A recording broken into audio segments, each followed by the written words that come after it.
Red Blue JD. Ibice byari bigize ubwami ku mugabane w'Uburayi byatangiye kugenda bigaragaza imbaraga mu nzego zitandukanye, by'umwihariko mu bijyanye n'ibya gisirikare n'iby'ubucuruzi. Ibihugu byo mu burengerazuba bw'Uburayi byagaragazaga imbaraga, harimo Espagne mu kugira igisirikare gikomeye, Ubufaransa mu kugira ubwami butajegajega, ndetse n'Ubuholandi mu kugira amato y'ubucuruzi ahambaye cyane. Ubu bwami uko ari butatu bwaje kuganzwa n'ubwami bwari butaramenyekana nyamara bwari bukomeye, ni ubwami bw'Ubwongereza. Ubwongereza bumaze kwigaragaza ko bukomeye haba mu bya gisirikare ndetse no mu bukungu, ahari mu mpera z'ikinyejana cya 16 gishyira icya 17 bwaguye gahunda yo kubaka amato akomeye ya gisirikare n'ay'ubucuruzi. Ryari higanwa rikomeye kuko ibindi bihugu bituranye nk'Ubudage na Espagne nabyo byari bifite ubudahangarwa mu kubaka amato ahambaye muri icyo gihe, nyamara Ubwongereza bugakomeza kuba ubwa mbere mu kugira amato akomeye koko.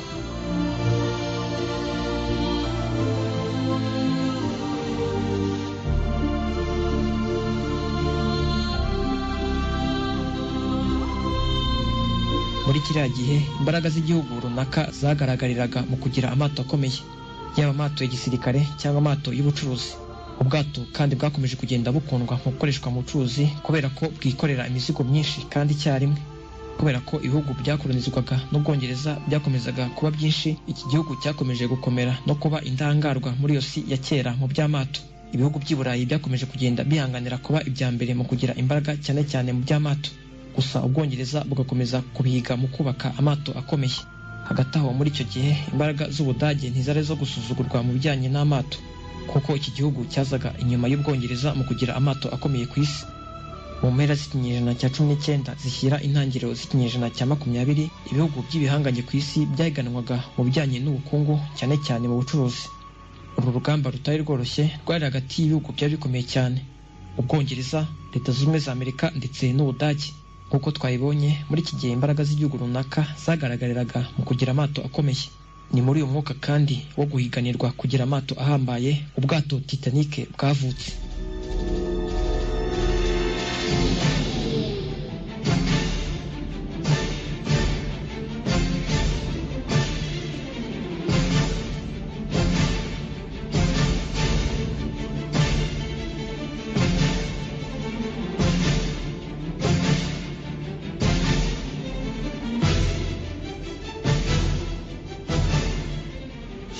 Ahagana hagati mu mwaka w'1907, kompanyi y'Abongereza mu by'amato yitwa White Star Line, reka tuyite nka agence, yazamuye igitekerezo cyo kubakisha ubwato bunini bukomeye kandi bwihuta kurusha andi mato y'icyo gihe.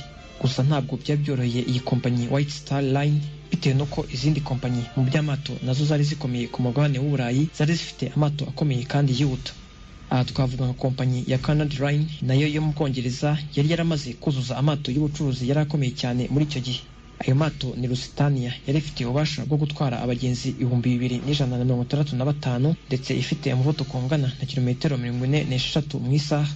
Canada Line kandi yari ifite ubundi bwato buhambaye bwitwaga Mauretania, bwari bufite umuvuduko ungana na kilometero 48 mu isaha n'ububasha bwo gutwara abagenzi 2165. Si ibyo gusa kandi kuko White Star Line yari ifite andi makompanyi abiri y'amato akomeye cyane byari bihanganye yo mu Budage, ayo ni Hamburg America ndetse na Norddeutscher Lloyd.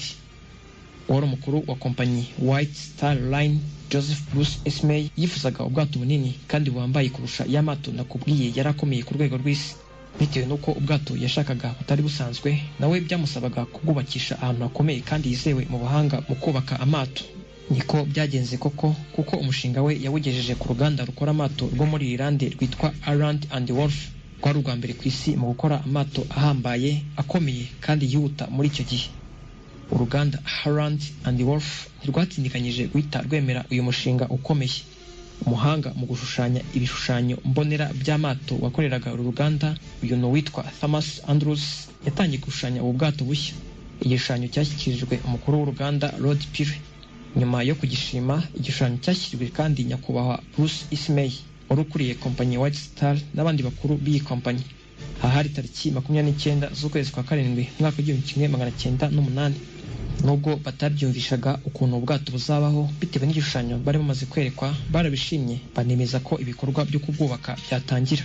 No kuvuga ngo uyu munsi bahise basinyana kontra n'uruganda Harland and Wolff.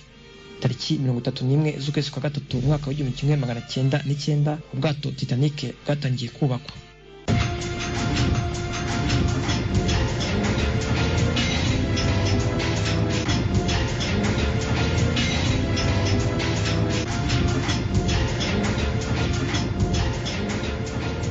Bitewe n'ubunini bw'ubwato bari bagiye kubaka babwise Titanic.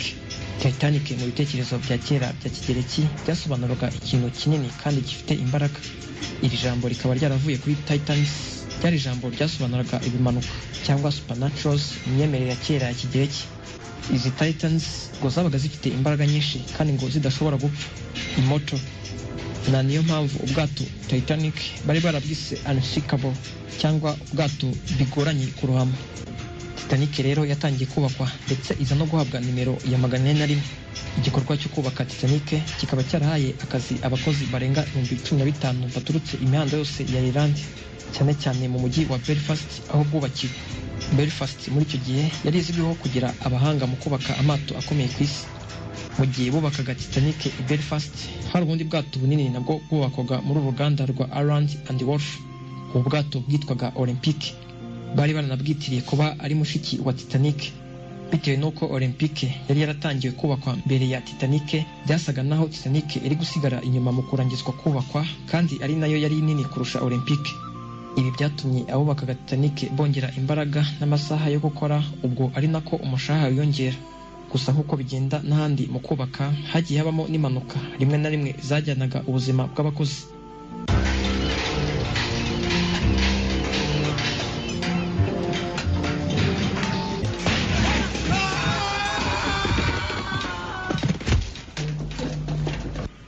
Uyu ni Samuel Joseph Scott wari ufite imyaka 15, akaba yari umukozi mu bubakaga Titanic.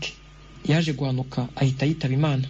Samuel niwe wabaye uwa mbere waguye kuri chantier ya Titanic, ngo byibura abakozi 17 nibo baburiye ubuzima bwabo mu kubaka Titanic na mushiki we Olympic.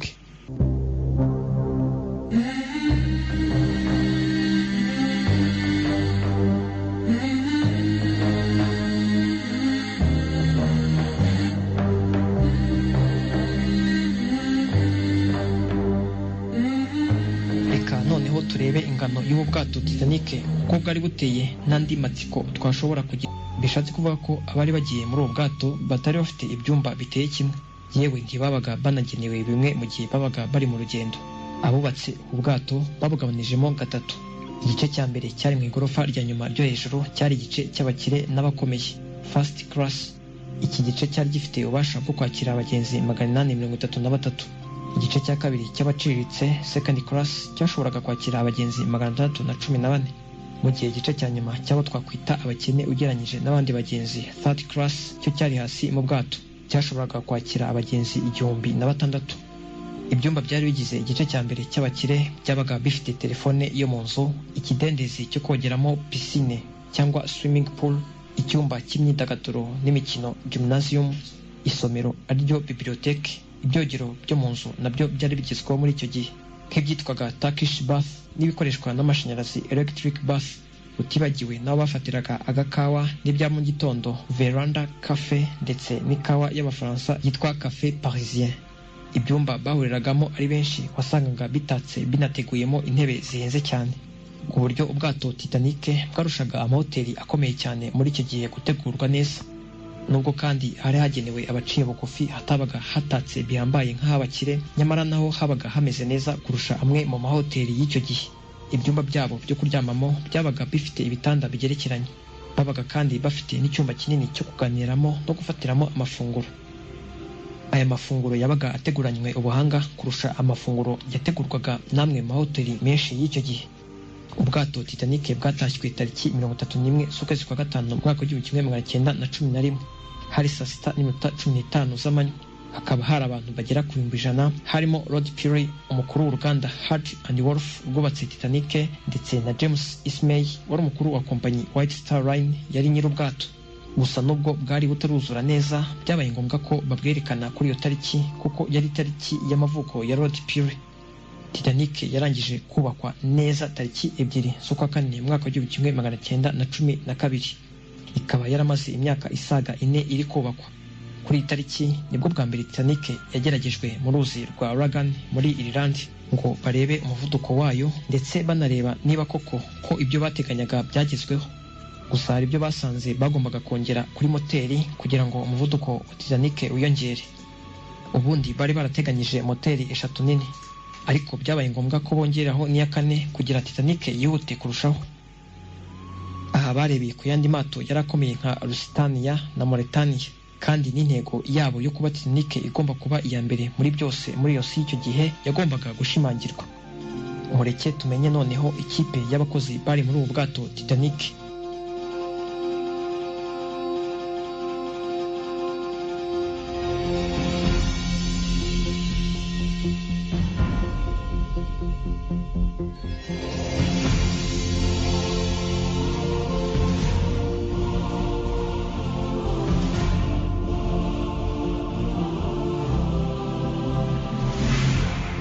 Uko andi mato manini y'icyo gihe yari ameze, Titanic nayo ntiyari ifite abakozi bahoraho.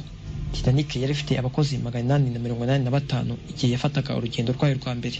Abakozi bose bari bayobowe na Kapiteni Edward John Smith, akaba yari umuhanga cyane muri uyu mwuga, akaba kandi yari anabifitemo ubunararibonye dore ko yari amaze imyaka itari mike akorera kompanyi White Star Line. Yari afashijwe na Henry Tingle Wide wari ushinzwe imizigo n'abagenzi. Abakozi benshi bakoraga muri Titanic ntabwo barabayoboraga ubu bwato, kuko 66 muri bo gusa aribo bari bashinzwe kuyobora ubwato. Abakozi 325 bari bashinzwe moteri no kugenda bacana umuriro utuma ubwato burushaho kwihuta, ndetse n'abandi 494 bari bashinzwe indi mirimo itandukanye mu bwato. Abenshi muri aba bakozi bari abahanga mu bya tekinike, abashinzwe kuzimya umuriro ndetse n'abashinzwe imizigo. Muri aba bakozi bose 97% bari abagabo, 23 gusa muri bo bari abagore.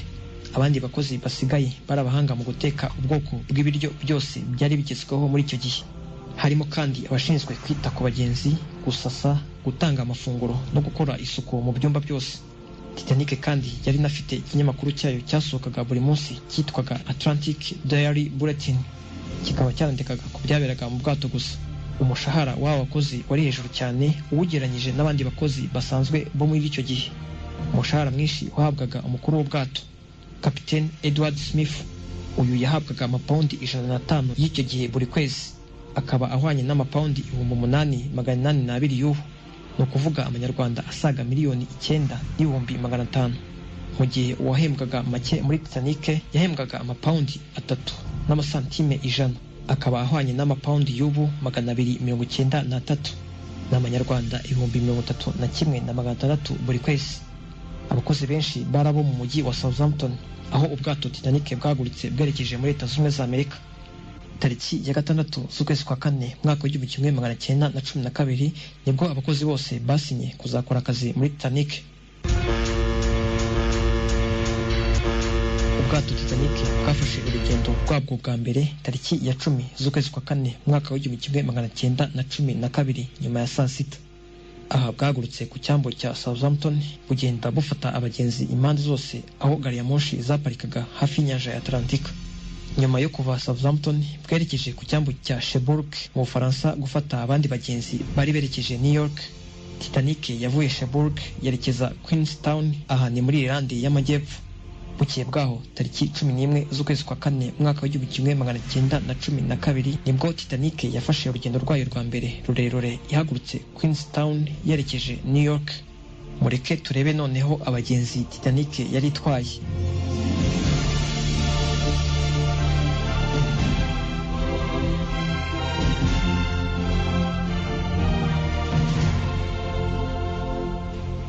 Ubundi Titanic yari ifite ububasha bwo gutwara abagenzi 3,327, harimo abagenzi 2,435 ndetse na 892 by'abakozi. Gusa ijya guhaguruka Titanic yari itwaye abagenzi 2,223 bariyemo n'abakozi b'ubwato. Ibi byatumaga Titanic iba iya mbere mu mato yaba yarabayeho mbere yayo mu bunini. Aba bagenzi yari itwaye bari bagabanijemo ukurikije uko bifashe mu mufuko ndetse n'icyubahiro. Abari muri first class aba nabari bakomeye bari 324, abaciriritse bari muri second class bari 284, naho abo twakwita abakene bari muri third class bari 709. Ubwato Titanic bwari butwaye abantu b'impande zose z'isi. Ubwato bwari burimo abashoramari, abanyamabanki, abanyenganda, abasirikare bakomeye, abanditsi, abanyapolitiki, abakinnyi b'abanyamwuga n'abandi bari bakomeye muri icyo gihe. Titanic yari itwaye abaherwe bari bakomeye muri iyo si y'icyo gihe. Aha twavuga Colonel John Jacob Astor wa kane, wari umushoramari wahoze ari n'umukuru w'abasirikare b'Amerika barwanye intambara yahozaga n'Abanya-Espanye ahagana mu mwaka w'1898. Colonel Astor wa kane niwe muherwe ukomeye wari mu bwato Titanic. Yari muherwe kandi bakomeye cyane muri iyo si y'icyo gihe. Gusa n'umwe mu baburiye ubuzima bwabo mu kurama w'ubwato Titanic. Uyu mumiliyoneri Astor wa kane yinjira muri Titanic yari kumwe n'umugore we Madeleine Talmadge Foss. Titanic kandi yarimo bamwe mu bari mu buyobozi bw'Ubwongereza. Aha twavuga nka Lucy Noel Martha Leslie, wari umugore w'igikomangoma cya Rhodes muri Ecosse. Akaba yari kumwe n'ababyeyi we Thomas na Clementina Dyer Edwardes, utibagiwe na Gladys Cherry wari mubyara we. Colonel Archibald Gracie wa kane wavaga mu muryango w'abaherwe b'Abanyamerika bari bafite inkomoko muri Ecosse, nawe yari muri Titanic. Ntabwo kandi abari barakoze ubwato yewe n'abari barabukoresheje bigeze basigara, kuko nka nyakubahwa William Peary wari umukuru w'uruganda rwubatse ubwato Titanic Ireland and Wolf yari mu bagenzi berekeje New York.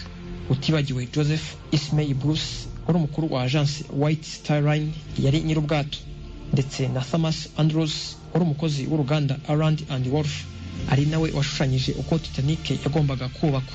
Twavuga ko ari we watanze igishushanyo mbonera cya Titanic. Mu by'ukuri kugira ngo abakoze ubwato bafate urugendo kwari kugira ngo barebe ko Titanic yitwara mu rugendo rwayo rwa mbere. Aba bose bari mu maherwe mu cyiciro cya mbere first class. Uwari muri iki gice ngo yari yishyuye amapawundi n'amafaranga akoreshwa mu Bwongereza ahwanye na 80 y'icyo gihe. Kuri ubu akaba ahwanye n'amapawundi 7,293 n'amanyarwanda asaga miliyoni 7,900. Icyiciro cya kabiri second class cyari kigizwe n'abantu baciriritse muri icyo gihe, harimo abacuranzi bakoreraga agence White Star Line bitwaga Titanic's Musicians bayobowe na Wallace Hartley.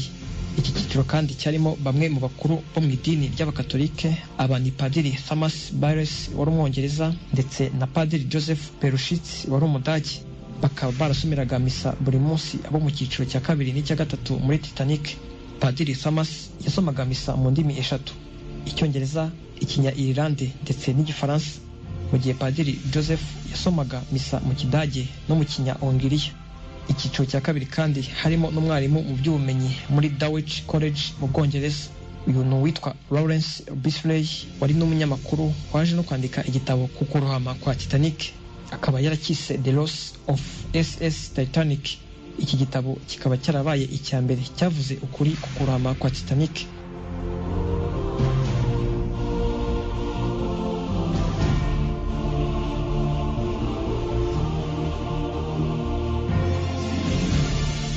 Icyiciro cya gatatu third class ari nacyo cyarimo abakene ugereranyije n'abari mu bwato bose. Ibarura ryakozwe nyuma y'uko Titanic irohama ryerekanye ko abenshi bari muri iki cyiciro bari baturutse mu burasirazuba bwo hagati, ni mu bihugu bya Jordani, Syria, Israel, Palestina, Libani ndetse na Misiri. Iki cyiciro kandi nicyo cyarimo abana benshi bangana na 89 mu bana 107 bari mu bwato bwa Titanic. Uwari mu cyiciro cya gatatu yabaga yishyuye amapawundi 7 n'amasantime 5 ahwanye n'amapawundi 608 y'iki gihe, akaba ari amanyarwanda hafi 660.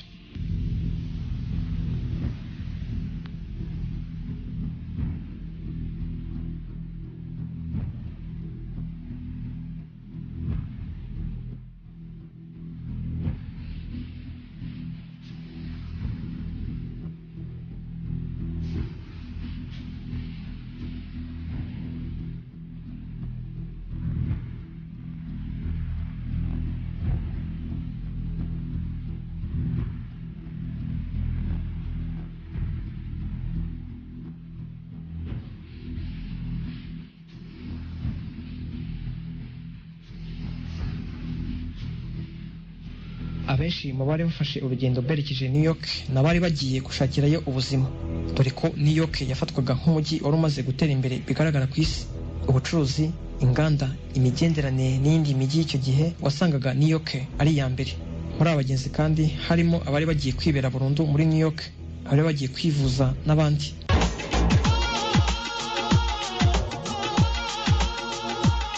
Radiyo Kimisagara na Kimicanga, mu Kiyovu na Kimironko, ku Kacyiru na Kicukiro, Kanzayira na Kigali, mu Gasyata no mu Gitega, mu Nyakabanda, Nyamirambo na Nyabugogo, ku Muhima n'i Remera ni ku 101.9.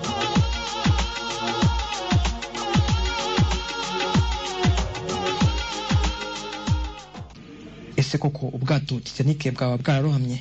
Niba koko se bwararohamye byaba byaratewe n'iki? Amatsiko yose waba ufite ku bijyanye n'ukuntu Titanic yaba yararohamye, mu nyemerere tuzabirebere hamwe mu kiganiro hambere gitaha. Nkomeza mbibutsa ko amateka ya Titanic yabaye amateka atazigera yibagirana, yaba yarabaye mu kinyejana cya 20. Dore ko aya mateka nubwo yabayeho, benshi bayafata nk'atarabayeho cyangwa nk'ibitekerezo gusa, nyamara yabayeho. Red Blue JD